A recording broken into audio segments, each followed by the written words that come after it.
Hello students. Today we will discuss about different types of E. coli vectors. So far what we have discussed is that using E. coli as a host, we have designed vectors like plasmid vectors. We discussed that in detail. We discussed about the phage vectors and we also discussed about the cosmid vectors. In case of phage vectors or cosmid vectors, we have studied the regulatory aspect of lytic cycle, lysogeny cycle. The most important one is going to be the in vitro DNA packaging. During this in vitro DNA packaging, we also understood the importance of cos site, so we could design cosmid vectors. So in all these vectors, the main function is to introduce a DNA of our choice, then we can make multiple copies. During this multiple copies, the most important DNA regulatory element is the origin of replication. So in case of a plasmid, we can introduce a DNA like a PCR. We can amplify that particular inserted DNA into number of copies. And in case of phage vectors and cosmid vectors, these are principally used to create either the cDNA library or genomic library, basically because you can take the chromosome, digest it with restriction endonuclease to generate larger DNA fragments. All those fragments are cloned into either the phage vectors or the cosmid vectors so that it will be amplified. And then using those amplified DNA signals, so we are going to identify the gene. So this is the major function or of vectors in E. coli pest what we have studied. Now the next level is that instead of inserting a DNA of our choice, can we introduce a whole gene, either a complementary DNA? Now using that particular DNA, so instead of just multiplying the copies, can we have the transcription in which we can try to understand the mRNA level? Another one is going to be the translation. So what we call this as the inserted gene should undergo the expression. So it should synthesize mRNA. From that it has to synthesize a protein. So now for gene expression, a mere origin of replication doesn't really help. So what happens then? We do require other regulatory elements involved in the expression of a gene. So we have to add up some additional DNA segments into these E. coli vectors. Those additional DNA sequences which promotes expressions are included in expression vectors, or the vectors which has got the regulatory elements of protein expressions. So now such vectors we call them as the expression vectors. In case of an expression vectors, the most important one is going to be the promoter region. So if you do take about the gene, then from the translation product on the upstream, we have the regulatory elements where the polymerase enzyme will bind, then there is a promoter, then we do have a regulatory region called the operators. These two things are very important for the transcriptional activities. Once the RNA, that is the messenger RNA, is synthesized, then requires the ribosomal binding site, in fact, a region, so that the ribosome will bind and initiates translation. So apart from the origin of replication, in case of an expression vectors, promoters with the regulatory elements and the ribosomal binding sites are very, very important. So any vector which has all these elements required for the expression, we call them as an expression vectors. So we are going to discuss about these expression vectors in the coming videos. Apart from that, we also have another vector, what we call this as a shuttle vectors. What exactly mean by a shuttle vectors? So far what we have studied, all the initial experiments, the laboratory experiments, we can do mutation, we can do all kind of studies can be easily done using E. coli as the host. But we cannot use E. coli in the industrial section. So we standardized a laboratory condition. But if I want to take that into an industrial level, either in the form of a fermenter, E. coli is not the right host, in fact. So, for example, in order to study apart from the gene expression, so recombinant DNA technology also has other applications. For example, many microorganisms are used for the degradation of aromatic compounds, especially from the industrial toxic waste. So now if you want to do these things, E. coli is not the right host, in fact. So because there are plenty of other microorganisms, many of them are all gram-positive microorganisms. So in that particular gram-positive microorganisms, many times the plasmid which is designed for E. coli might not express in the gram-positive bacteria. For example, degradation of aromatic compounds, plant pathogenicity. If I want to use in industrial fermenters, I have given few examples. Bacillus are the choice of microorganism for the industrial production of enzymes like proteases, amylases and proteases. Suppose if you are into the industrial production of antibiotics, actinomycetes are the preferred microorganism. So for the production of amino acids and the derivatization of various forms of steroids, then it is the coriniforms of microorganisms are very important. So in this particular case, what happens is that we have to use a vector which will work in E. coli and also should work in the other microorganisms. The shuttle vectors, in some textbook, you also find a chapter stating that vectors other than E. coli.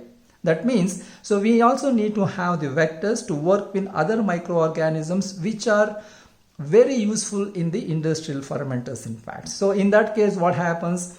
So we need to have regulatory elements which will work in E. coli, and we also have an additional regulatory elements which are going to be expressed in the other microorganisms. So that means this particular vector will shuttle between E. coli and gram-positive microorganism, or it is from using two different hosts. Need not be E. coli and gram-positive bacteria. It can be E. coli from yeast, E. coli from so many other host systems. That one we call this as a shuttle vectors. So it is get a little bit complicated, but you do understand what is an expression vectors. You need all these regulatory elements for the gene expression.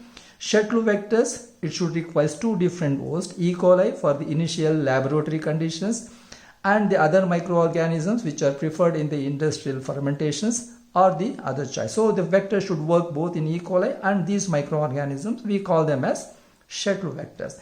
I only have given phage meets basically because phage meets is just a definition. Sometimes you might ask these phage meets, what are phage meets, for a couple of marks in your examination. Phage meets are nothing but plasmid DNA consisting of forged DNA sequences. For example, cosmid, because we know that because the cos sites are introduced in a plasmid vector, in fact. Now cosmid can be a good example for phage meets basically because it has got the plasmid DNA as well as forged DNA. A combination of forged DNA and plasmid DNA, we call this as a phage meet. This is just for the simple definition, but we are going to discuss in detail about what are expression vectors and what are shuttle vectors. So in case of an expression vectors, promoters and ribosomal binding sites are very important.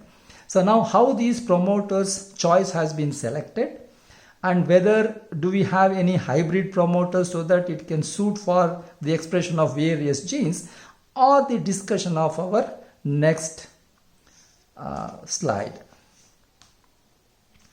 All right.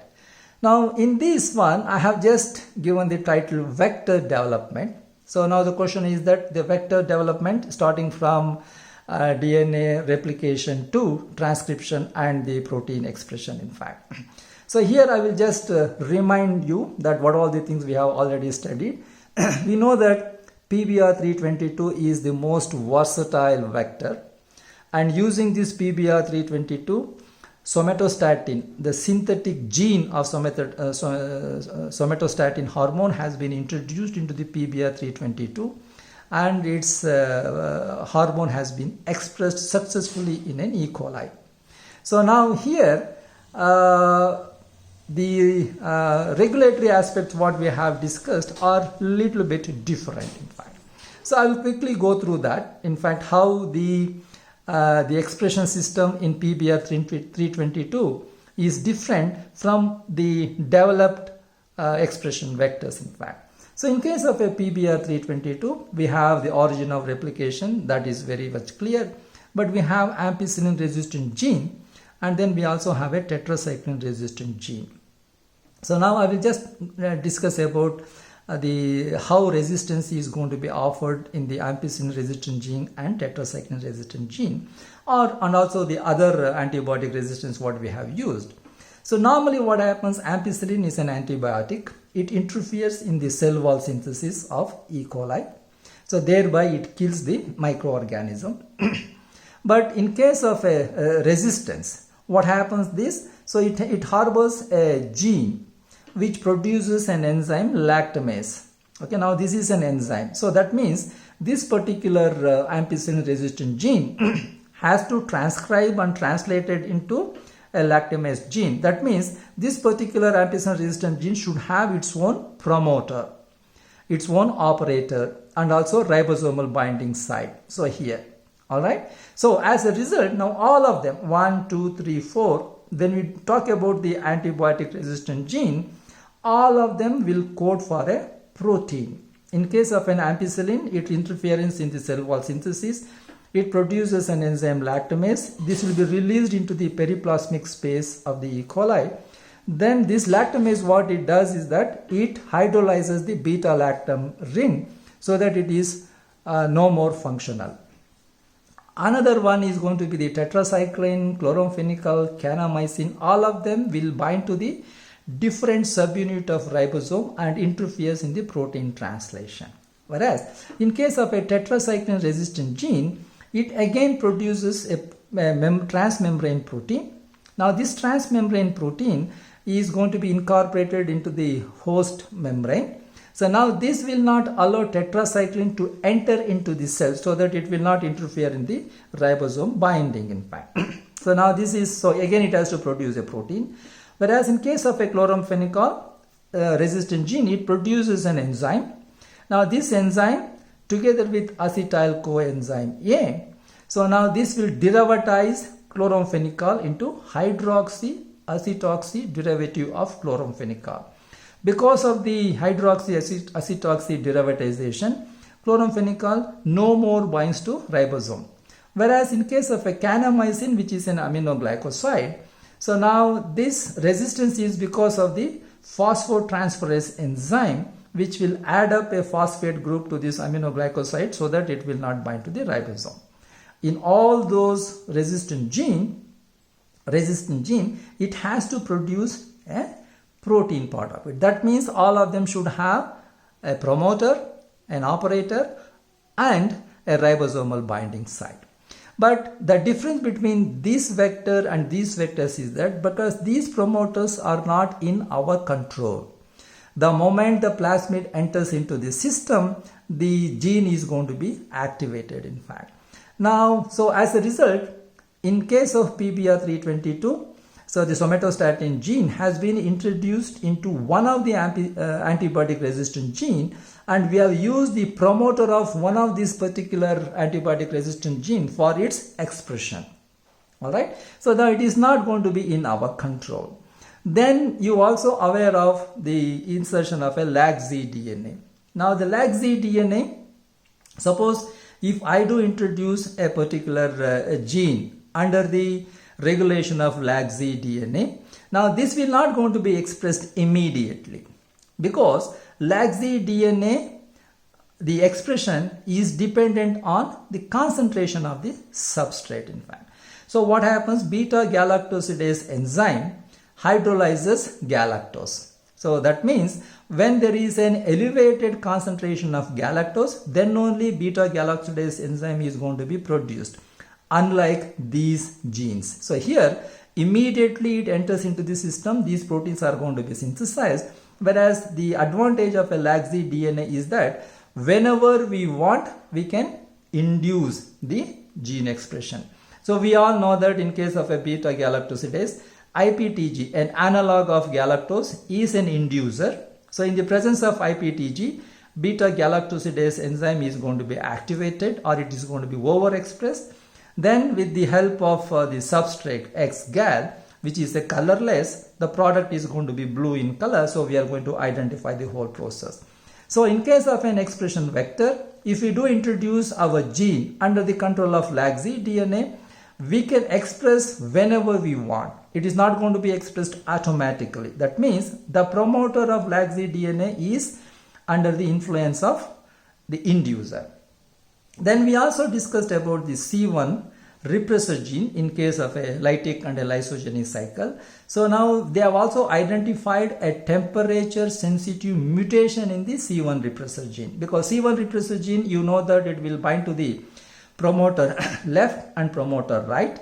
So now so binding to these two promoters will block the further transcriptional activity. So now they have identified a mutation in the repressor gene. So that mutation is temperature sensitive, meaning that it will efficiently bind to the promoter L and promoter R at low temperature, I would say around 31 degrees centigrade. But the moment you increase the temperature to 45 degrees centigrade, now the C1 repressor gene is no more functional. Then transcription and translation can be initiated. So now this C1 repressor gene will provide an additional advantage over LAG-Z DNA as well as these promoters, because in case of a LAG-Z DNA we have to add an inducer.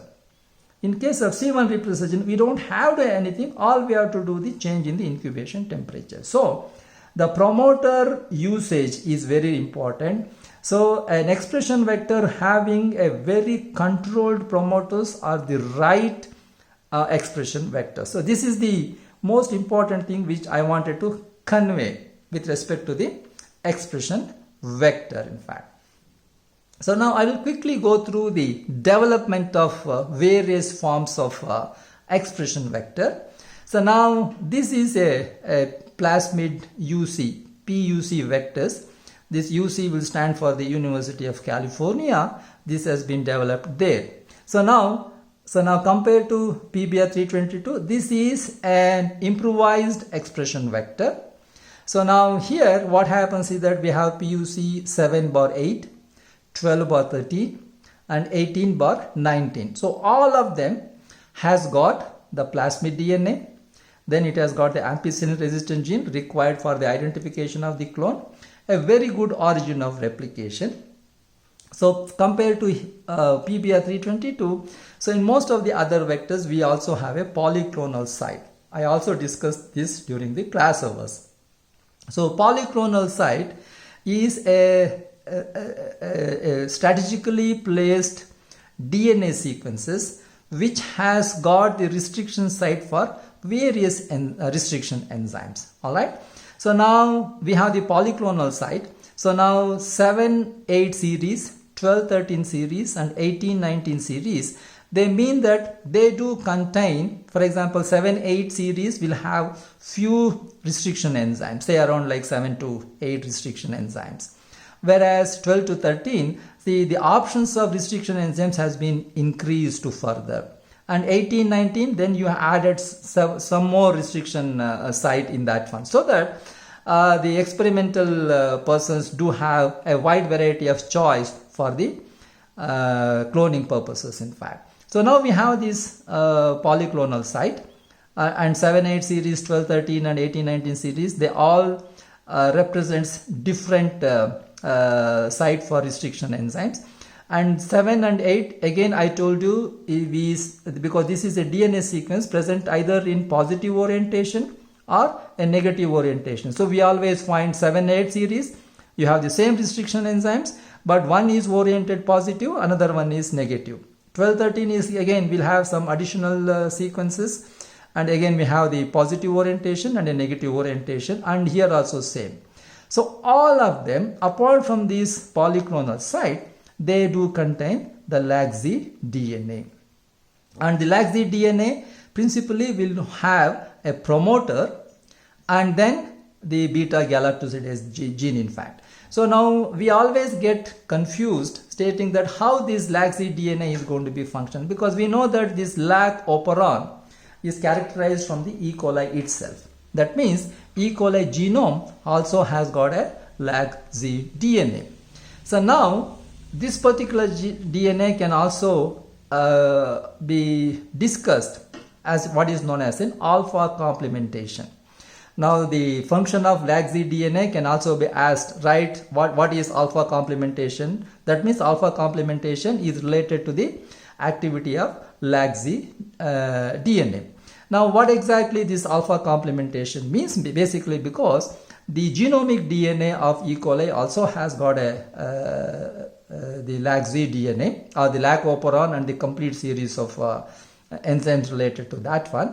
So now the host which we are going to use should have a mutation in that LAG-Z DNA. Where exactly the mutation is required?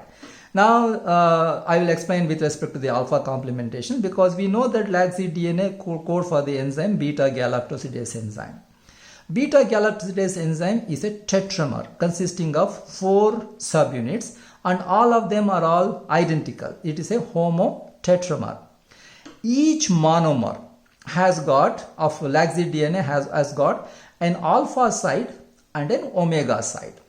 So if alpha side is not present, or if it is mutated, then the beta galactosidase enzyme is not functional. So what we do, that we take a host cell in which the alpha side of a monomer is mutated.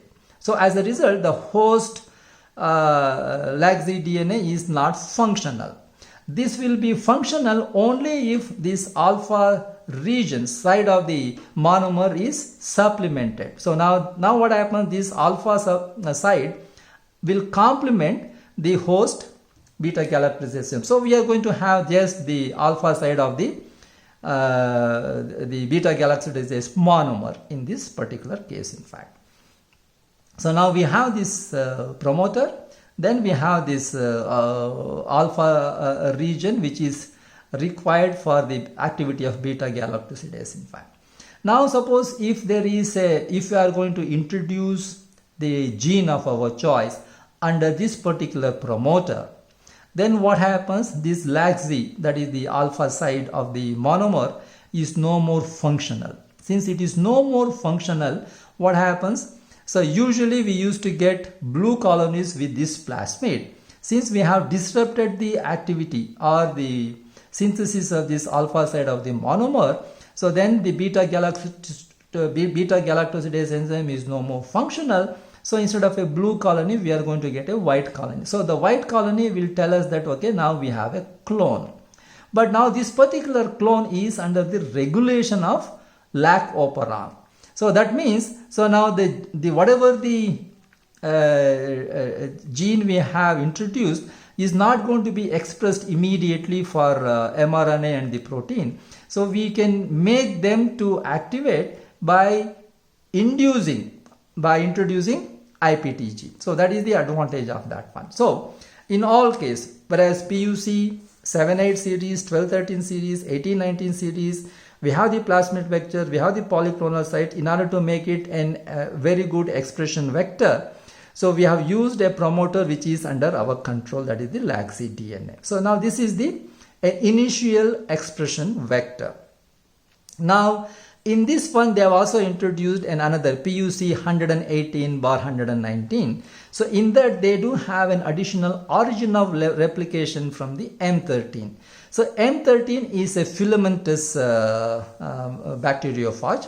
So now because of the filamentous nature of it, it only synthesizes single copy of the DNA. Suppose if you introduce a double helical DNA, so suppose if we are going to multiply the whole DNA under the origin of replication of M13, so say under this origin we are going to synthesize the double-stranded DNA.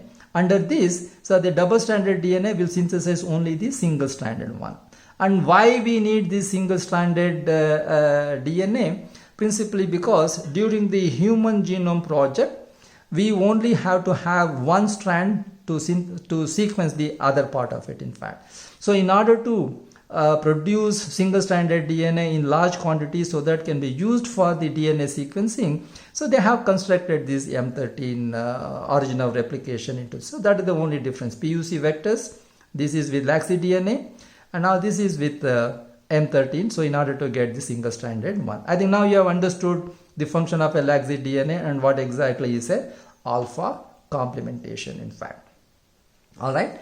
Now the other promoters which are extensively used in the expression vectors are all the promoters from the phage, bacteriophage. T3, now this is T7, another one is sp6.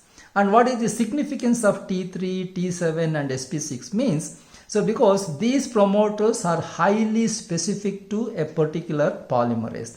So now the T3 will function only the DNA dependent T3 RNA polymerase, whereas T7 is again DNA dependent T7 RNA polymerase. sp6 is again DNA dependent sp6 RNA polymerase.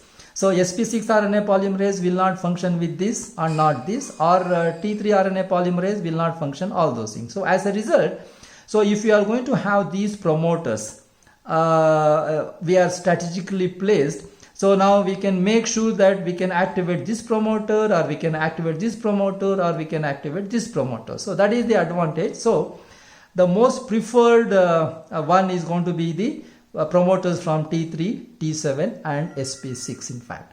So now here we have a PSP 64 and 65. Now in this PSP 64 and 65, what we have is that a typical PBR 322 plasmid with an origin of replication, and then we have an ampicillin resistant gene. Then we have a polyclonal site. So now in the polyclonal site, strategically next to that polyclonal site, we have introduced an sp6 promoter. So now here what happens is that we have to introduce the gene of our choice for expression in this region and make sure that this one is going to be operated in this way. Okay, now this is an expression vector with sp6 promoter in it.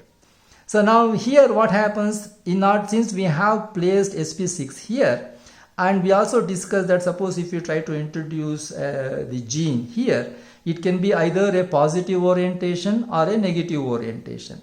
So you have to characterize that only with positive orientation it can work from this sp6 one. If it is a negative orientation, again the expression is going to be totally wrong. All right. So now, but this is compared to all these things, this is a very good vector in which there is a well-defined sp6 promoter here. So now this is the PSP 64, 65. Again, it is the positive orientation and the negative orientation of the polyclonal restriction site. Now compared to this, we again have a very versatile plasmid. We call them as the plasmid GEM series 34Z, and then we have the F1. All right. Now compared to this, so now this is a much more modified version. For example, we have a polyclonal site here. So now then they have introduced T7 promoter in this direction, and on the other side of the polyclonal site, they have also introduced one more promoter, sp6, on this particular site. Now the advantage over this is that, for example, we are going to do a cloning of our gene into this one. I told you. So here in this case, we have to identify whether it is positive orientation or a negative orientation. That is very important. Only positive oriented one can be expressed using sp6 promoter in this one. But here what happens is that all we need to do is clone our gene into this polyclonal site. But you have to remember that whether it is positive orientation or a negative orientation. If it is a positive orientation, you express using T7 promoter. If it is a negative orientation, you can use sp6 promoter. Now you see the advantage of these promoters and how strategically they have placed here. So here it can only express if it is positive orientation, because the promoters in the other region is not there. Whereas here, so we do have a very good advantage of that one. So now PGEM34 series will have the ampicillin resistant gene, origin of replication for the double-stranded DNA replication. Then we have a polyclonal site. Then on one side we have a T7 promoter, on the other side we have an sp6 promoter. So the moment we insert the gene into the polyclonal site, so then we have to know the positive orientation and a negative orientation. Doesn't really matter whether it is positive or a negative orientation. We can express. Only thing is, if you know it is positive orientation, then we use T7 polymerase, or if it is in the negative orientation, we use sp6 polymerase in fact. So now that is the PGEM34 series. Now over that again what they have done is that they have also done PGEM3Z series. So here what happens, they have used the help of LAG-Z DNA. So now this is the polyclonal site sp6 T7, then we also have a LAG-Z DNA. If none of these things are working, then we can introduce the DNA of our choice under this LAG-Z DNA, and we can use the promoter. That promoter can be used by the induction in fact. So here we can activate using a specific polymerase enzyme. So all these promoters are under strict regulation. So PGEM3 series, we have the polyclonal T7 sp6. PGEM3Z series, we have, apart from this, we have the LAG-Z DNA. Then we also have an improved version PGEM3ZF1, because now here we have used a origin of replication from a filamentous bacteriophage M13. So here they have, apart from all those things, they are in the PGEM3Z series, they have also used origin of replication from another filamentous bacteriophage, that is the F1. So using this particular one, it is the same function. It can replicate the double-stranded DNA to copy only the single-strand DNA, so that can be used for the sequence purposes. Now that is how the sequence, that is the expression vectors from PBR322 to how they have developed from one vector to another vector, and this is a much more improvised vector in fact. I think I will stop at this time regarding the vector development. I will continue the further aspect in my next video. Thank you.